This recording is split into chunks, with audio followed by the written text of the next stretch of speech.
In the UK, we take for granted that all year round we can turn on a tap and clean water will come out. However, this is just not the case in East Africa. I'm standing by a large river that's completely dry. That's because rainwater in this part of the world only occurs for a few months of the year. On top of this, climate change is making seasonal rainfall patterns even more uncertain. But the people of Barega, just like us, rely on having clean water. We're here standing on the riverbed in Barega. As you can see, it's completely dry at the moment because there is no rain and hasn't been for months, but we're about to come to the rainy season, which starts in about a month, and when that comes, this will be full of water and will be a river once again. We've just seen a lady digging a little bit and making a water hole to be able to wash some clothes. So there's water underneath, but it's completely dry.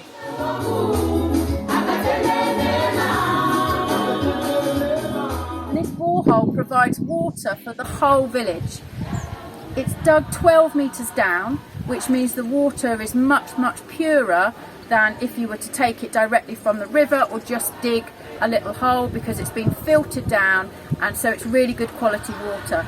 That water then gets pumped with this electric pump here, all the way up to the top of the hill, right to the top of the village, and that then gets piped back down through the village to the school, the hospital, the orphanage, well, to everyone in the village. So that includes the taps on the street that people come and fill up their water containers in. So we've seen that water is available mainly from the borehole, but there are three issues with this. The first one is that demand is increasing. There are more students at the primary school, there are more students at the hospital. The second thing is climate change. This is lowering the water table.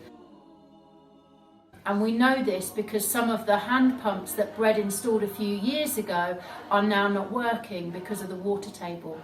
And the third reason is the borehole is expensive and unreliable. We've just had a power cut for 24 hours, and that means that the electric pump can't work, so no water is being pumped up to the village. So, what's the solution? Well, rainwater is free, and it is also even better quality than the water from the borehole. Bread is aiming to completely renovate the rainwater harvesting system, and by doing this we are hoping to reduce demand on the borehole by 30 to 40%, meaning that water will be cheaper, will be more reliable, and will be better quality. And this is how we're going to do it.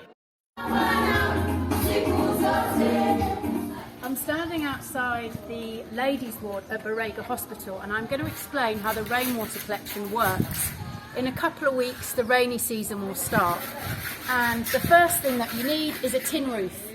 That's the only kind of roof that will collect the rainwater, but luckily all the roofs at the hospital are made of tin.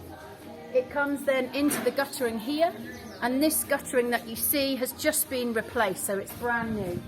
It goes along the guttering and then eventually gets collected in these tanks here. As you can see, these tanks hold 5,000 litres each.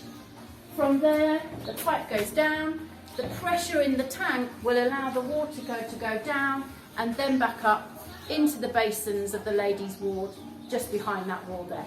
So it's a very simple concept. This roof above me here, in just one day, with the rain at its most intense, can fill these two tanks completely. So that's 10,000 litres of water in one day. So that gives you a bit of an idea just how effective rainwater collection is.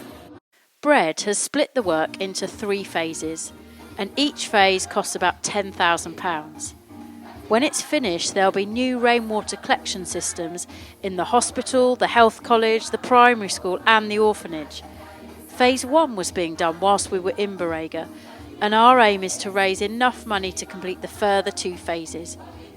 If you are able to help with this, any donation, large or small, will make a big difference to the people of Borrega. If you'd like to donate, you can do this directly by visiting the BREAD website, bread-trust.org.uk. If you'd like to know more, then please do email BREAD at the address below, contact@bread-trust.org.uk. We'd love to hear from you. Asante sana!